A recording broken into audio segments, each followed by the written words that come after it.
Župani Podravja, Haloz in Slovenskih Goric ogorčeni zaradi novih pravil razpisa. Zlata kuhalnica že 5. ocenjuje kuharske sposobnosti osnovnošolcev.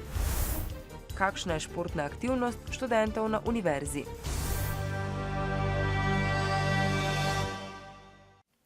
Lepo pozdravljeni. Župani nekaterih občin, ki so bili v skladu s pred leti sklenjenim dogovorom med občinami in Ministrstvom za gospodarski razvoj, letos upravičeni do evropskih kohezijskih sredstev za razvoj regij, so ogorčeni.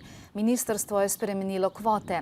Pravijo, da zato, da bi počrpali čim več teh sredstev in odločilo, da se lahko na razpis prijavijo prav vse slovenske občine. V primeru povsem enako ocenjenih in istočasno oddanih projektov pa bo o prejemniku sredstev odločal žreb. 7 razpisov za regionalna razvojna sredstva je bilo narediti tako, kot je bil dogovor, vsi po enakem kriteriju. 8. razpis pa so vsa sredstva združili in si potem zamislili to tekmo. Se pravi, menjali so pravila igre tik pred koncem tega proračunskega obdobja. Sredstva so bila 2007 dodeljena in primer, če vam nekdo nekaj dodeli in vam potem nazadnje to pravico vzame, ali je to pošteno? Ne, ni pošteno. Sprememba pravil pomeni, da smo mi računali, da bomo dobili približno 350 tisoč evrov še denarja. Zdaj smo seveda, ker pač teh kvot več ni bilo, smo kandidirali za približno 760 oziroma kandidiramo 760 tisoč evrov. Vkolikor pač na razpisu ne bomo uspešni, če nam žreb ne bo naklonjen, potem ta investicija se ne bo izvajala. Mestni svetniki mariborske občine pa prav zdaj razpravljajo o usodi športnega centra Pohorje. Odločali bodo o finančni pomoči žičničarjem, ki jim plače zamujajo že skoraj mesec dni. Vodstvo športnega centra v teh dneh ni bilo na voljo za izjave. Prav tako skrivnosten glede načrtov in predlogov za podjetje je bil tudi mariborski župan. Na dnevnem redu je danes tudi razprava o prihodnosti turizma na Pohorju. Okrajno sodišče pa je na predlog upnika preklicalo predvideno dražbo orglarske delavnice v Hočah. Za nakup cerkvenega premoženja namreč tudi tokrat ni bilo zanimanja, saj ni nihče vplačal varščine. Nepremičnina je bila na voljo po polovični ceni nekaj čez 770 tisoč evrov. Delavnico prodajata banka Unicredit, ki nadškofija dolguje dobrih 12 milijonov evrov, in družba Moljer, do katere ima 25 tisoč evrov dolga. V Murski Soboti pa so odgovorne v državi dolgo zaman opozarjali, da so dolžni zgraditi železniški podvoz na vzhodni mestni vpadnici. Promet je posebej ob konicah zjutraj in sredi popoldneva tako gost, da se pojavljajo zastoji. Po skoraj 2 desetletjih moledovanja se jih je država končno usmilila. Začelo se je s podiranjem 8 hiš v okolici gradbišča, kjer so zdaj že sredi del. Murska Sobota bo dobila 2 krožišči in cesto pod železnico, s čimer bo veliko boljša pretočnost prometa. Meščani so zadovoljni predvsem, ker je na oni strani mesta bolnišnica in je bilo v času, ko so bile zapornice spuščene, veliko nejevolje. Reševalno vozilo na nujni vožnji in ne more priti zaradi zapore pravočasno.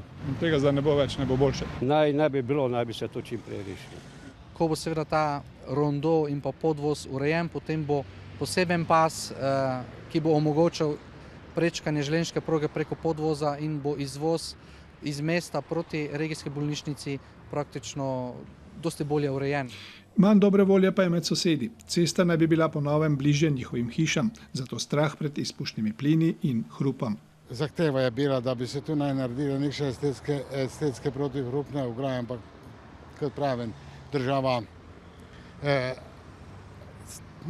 se ni obnašala kot mati država, ampak mati mačeha. In protihrupne zaščite za zdaj ne bo, a župan obljublja pomoč, če bodo meritve pokazale, da bi morala biti. Potem bomo seveda z državo, z investitorjem poskušali doseči to, da se bodo izvedli vsi ti omilitveni ukrepi. Skoraj 15 milijonov evrov vreden projekt financira država z izdatno pomočjo evropskih skladov.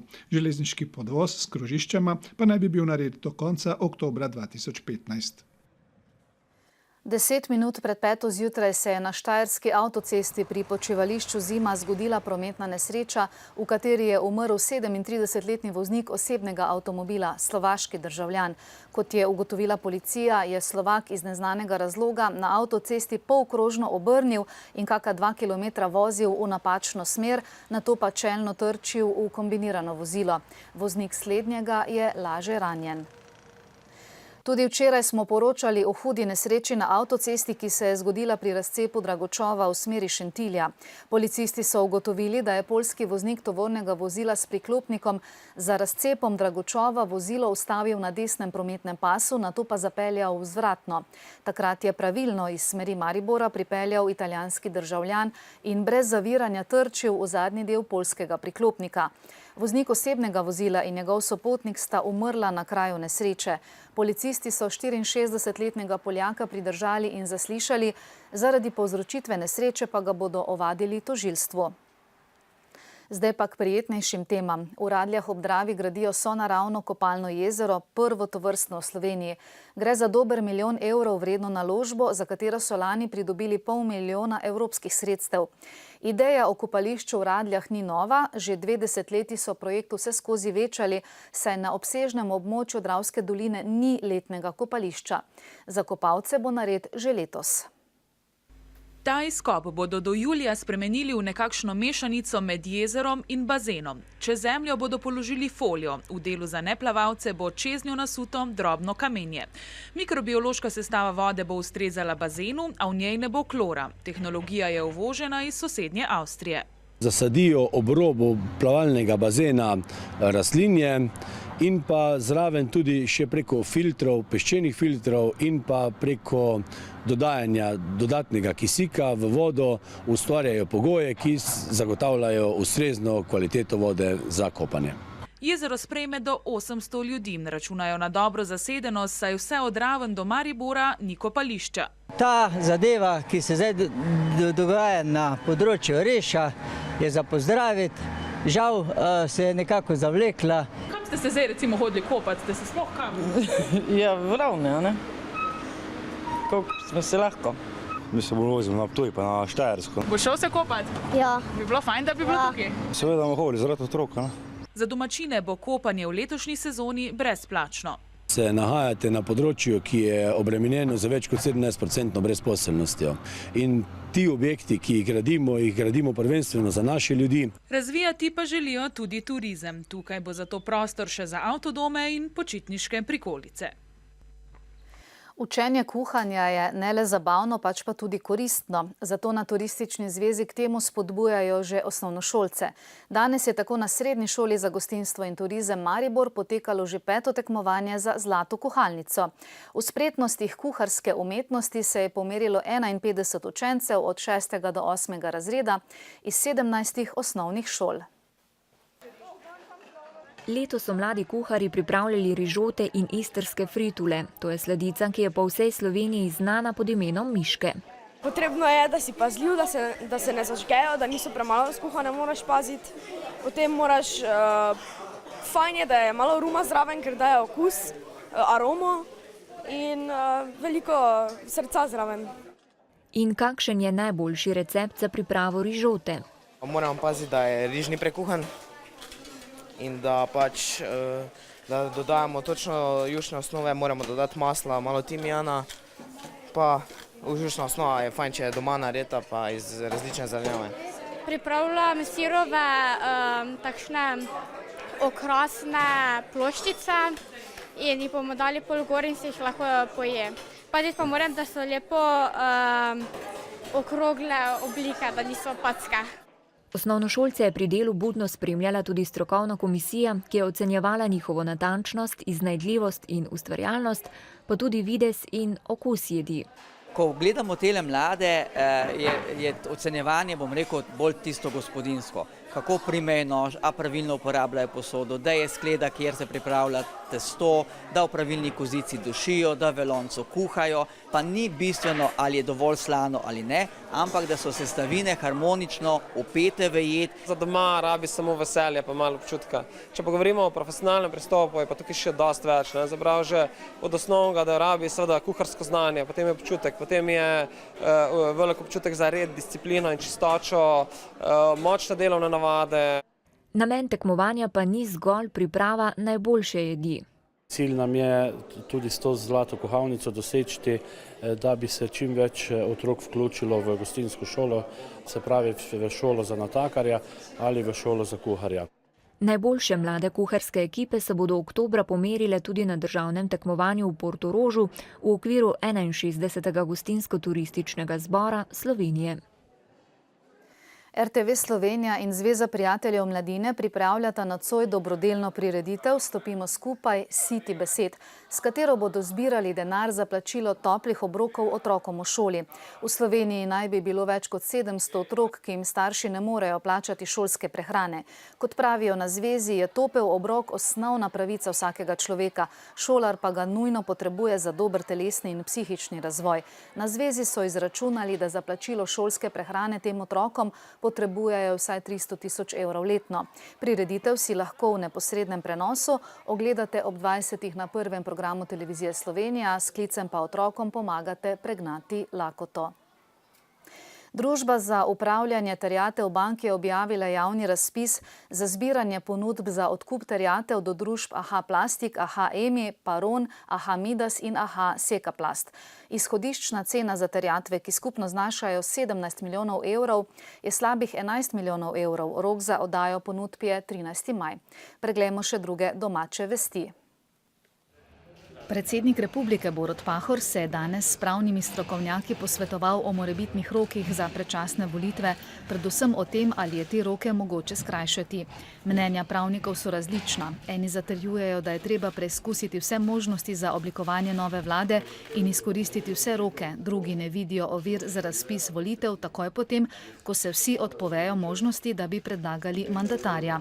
Predsednika je zanimalo tudi, ali so volitve v poletnem času sploh dopustne. Nekateri so prepričani, da ne, ostali pa, da glede na ustavne roke sploh ni druge možnosti. Z odstopom predsednice vlade se bodo poslanci seznanili jutri. Novomeška družba Revoz danes odpira novo proizvodno linijo za novi model Renaultjevega Twinga. To je del naložbenega projekta Edison, v okviru katerega je poleg Twinga predvidena tudi proizvodnja vozil Daimlerjeve znamke Smart. Projekt je skupno vreden 450 milijonov evrov. Slovenska država pa je predvidela skupaj 22 milijonov evrov in pol subvencij, ki jih bodo v Revozu sprejemali na podlagi predloženih dokazil. Obrtniki pa so danes ponovno opozorili, da malo gospodarstvo potrebuje pomoč države. Na forumu obrti in podjetništva v Ljubljani je predsednik obrtne zbornice Branko Meh ponovil 10 zahtev, ki so jih naslovili na vlado. Obrtniki upajo, da bo nova vlada upoštevala njihove predloge. Malo gospodarstvo, ki zaposluje več kot 230 000 ljudi, si želi predvsem izboljšanje plačilne discipline in zmanjšanje dela na črno. Avstrijska družba Styria Media Group se je odločila v Sloveniji prekiniti izdajanje brezplačnih medijev Žurnal, Žurnal 24 in Žurnal 24.si. Kot so sporočili iz družbe, so jih v to prisilile težavne makroekonomske razmere v Sloveniji. Brez dela bo ostalo 53 ljudi, zanje pripravljajo socialni načrt. Za zaposlene je bila ukinitev presenečenje, saj so za to izvedeli sinoči oziroma danes, še pred tedni pa naj bi podjetje nekoga zaposlilo za nedoločen čas. Zaposleni, ki jih prizadeva ukinitev, naj bi bili do 9. junija na plačanem dopustu, nato naj bi jim začeli teči odpovedni roki. Sinoči se je v dvorani Narodnega doma začel mednarodni festival Ataka, ki ga vsako leto organizira zbor in pevska šola Karmina Slovenika, da bi zbliževali ljudi z glasbenim ustvarjanjem na najvišji umetniški ravni. Letos so v goste povabili bolgarski zbor Detska klitka.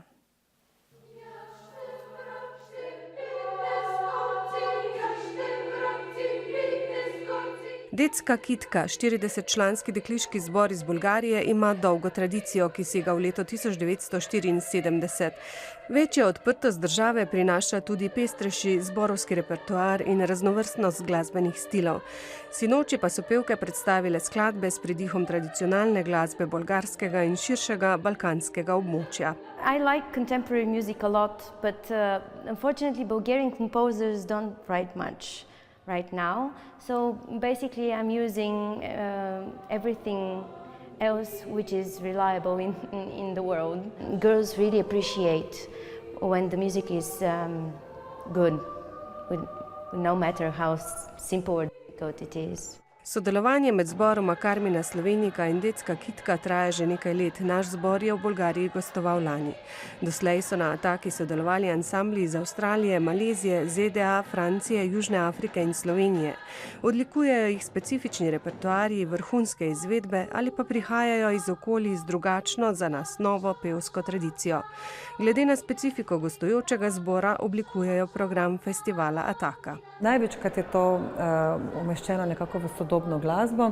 V primeru recimo ansambla iz Južne Afrike ali tokrat iz Bolgarije pa smo malo poiskali tudi ta stiščišča z etnično glasbo in smo potem tudi cel festival Ataka letos maja nekako obarvali z etnično glasbo iz tega velikega bazena vokalne glasbe.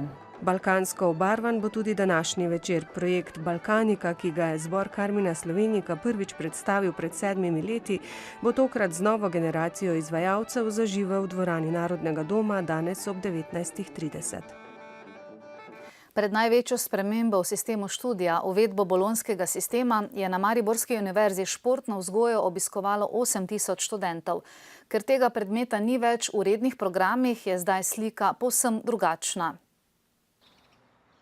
Pred uvedbo bolonjskega sistema so imeli študentje na voljo v okviru rednega obiskovanja telesne vzgoje možnost ukvarjanja z več kot 30 športi. Leta 1997, ko so odprli Univerzitetni športni center Leona Štuklja, so celo razmišljali o tem, da v Mariboru potrebujejo še eno takšno dvorano. Za Bolonjo smo vse izgubili. Za tisto klasično dejavnost in odnos študentom nismo mogli dati kreditnih točk, samo kreditne točke nekako ohranjajo ta odnos v smislu obveznosti. Nažalost, šport za študente ni obvezen in študente smo izgubili. Na spremenjene pogoje so se v mariborskih fakultetah različno odzvali. Na Filozofski so študentom športno vsebino ponudili v obliki izbirnega predmeta. Poimenovali so ga šport in humanistika. Mislim, da je to en dober koncept, tako da premalo je športa na fakultetah, tako da mislim, da je to ena super ideja in jo podpiram. Sem super zadovoljna, glede na to, da se gre komi prvo leto, je mogoče malo problemov še z organizacijo, ampak se trudijo in da mislim, da bo z leti vedno bolje. Odločila sem se pa za to, da pač naredim nekaj za sebe. Tudi sistematični pregledi, ki so bili prej obvezni, so sedaj povsem odvisni od odločitve študentov. Analiza je pokazala, da niso več v tako dobri fizični kondiciji, kot so bili prej. Večina normalno je zdravih, ker je pač to relativno mlada populacija. Tako da vidimo, da je že porastu sladkorna, tudi pri otrocih že v temu, da je tukaj, torej kot sem že rekla, debelost, da se že pojavlja visoki krvni pritisk, ker precej. Načelo, če rečemo psihofizično, so sigurno v slabšem stanju, kot so bili recimo 20 let nazaj. S pomočjo športne vzgoje na univerzi se bolezni ne morejo odpraviti, lahko se umilijo, oziroma se lahko študente usmeri proti vsakodnevnemu ukvarjanju športom. Ta cilj bi moral biti temelj že v srednješolskih in osnovnošolskih športnih programih, saj se to vrstne navade najlažje privzgojijo v času odraščanja. Med tujimi novicami najprej ta, da so se v mestu New York odločili, da bodo posmrtne ostanke žrtev terorističnih napadov 11. septembra 2001, ki jih doslej še niso uspeli identificirati, preselili v muzej in spominski park Svetovnega trgovinskega centra na jugu Manhattna. Zdaj sledijo še druge. Ukrajinske varnostne sile so ponoči znova prevzele nadzor nad mestno hišo v Mariupolu na jugovzhodu države. Ukrajinska vojska je proruske protestnike pregnala na ulico, ki so nato zaprli glavno cesto v mestu. O eksplozijah spet poroča iz Slovjanska. Ukrajinska kriza bo tudi danes v središču več diplomatskih pogovorov. V Moskvi se bo z ruskim predsednikom Putinom sestal predsedujoči organizaciji za varnost in sodelovanje v Evropi švicarski zunanji minister Burkhalter. Tajsko ustavno sodišče je odločilo, da mora premijejka Yingluck Shinawatra odstopiti. Sodišče je o tem odločalo, ker je skupina senatorjev predsednico vlade obtožila, da je zlorabila svoj položaj, ko je leta 2011 odstavila takratnega vodjo tajske službe za nacionalno varnost. Po odločitvi sodišča mora odstopiti tudi 9 ministrov vpletenih v to zadevo. Tajsko vlado bo do volitev, ki naj bi bile 20. julija, vodil minister za trgovino. V Južnoafriški republiki kakih 25 milijonov volivcev voli nov parlament. Za 400 sedežev v Narodni skupščini se poteguje 33 strank. Največ možnosti za zmago ima po napovedih Afriški narodni kongres, ki državi vlada že 20 let.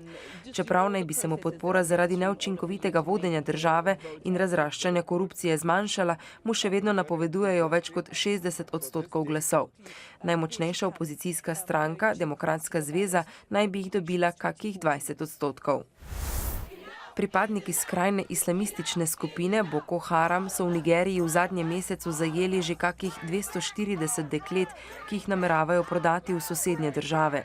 Pred 3 tedni so ugrabili več kot 200 šolark, v nedeljo so jih v 2 vaseh na severovzhodu države ugrabili še 11. Pomoč pri iskanju ugrabljenih deklet so ponudile tudi Združene države Amerike. Letalska družba Hawaiian Airlines je objavila posnetek nadzorne kamere, ki je ujela, kako se je iz prostora za kolesa spustil 15-letni mladenič, ki je 20. aprila pobegnil od doma in preživel neverjetno pustolovščino. Ameriški najstnik je ostal živ na več kot 5-urnem poletu iz Kalifornije na Havaje, skrit pa je bil v niši za kolesa, kjer je zaradi višine poleta le malo kisika, temperature pa se spustijo globoko pod ničlo. Ker je jutrni svetovni dan Rdečega križa, bomo v tokratni oddaji Tele1 pozornost namenili tej mednarodni človekoljubni organizaciji. Sodelavka Franja Pižmoht, kaj bodo glavni poudarki oddaje? Pozdravljeni. V oddaji se bomo spomnili glavnega poslanstva Rdečega križa, to je odzivanja na socialne stiske, spoštovanja človekovih pravic in grajenja čuta za solidarnost. Opozorili bomo tudi na sodobne izzive humanitarnega dela. Evropska unija namreč od novega leta Rdečim križem več ne pošilja hrane, pač pa naj bi jim namenile denar. Zaradi zapletene birokracije se zato njihova skladišča po državi že praznijo, pomoč pa vsak dan potrebuje vse več ljudi. Bodite z nami 5 minut čez 20. Vreme bo takšno, kot da se april sploh še ni poslovil. Od zahoda se bo razjasnilo, sredi dneva lahko še nastane kakšna kratkotrajna ploha. Temperature bodo čez dan med 17 in 22 stopinjami Celzija. V petek bo sončno in toplo. V soboto bo predvidoma več oblačnosti, predvsem v severnih krajih bo možna kakšna kaplja dežja. Oddajo o dogajanju doma in po svetu smo pripeljali do konca. Lep preostanek srede želimo in nasvidenje.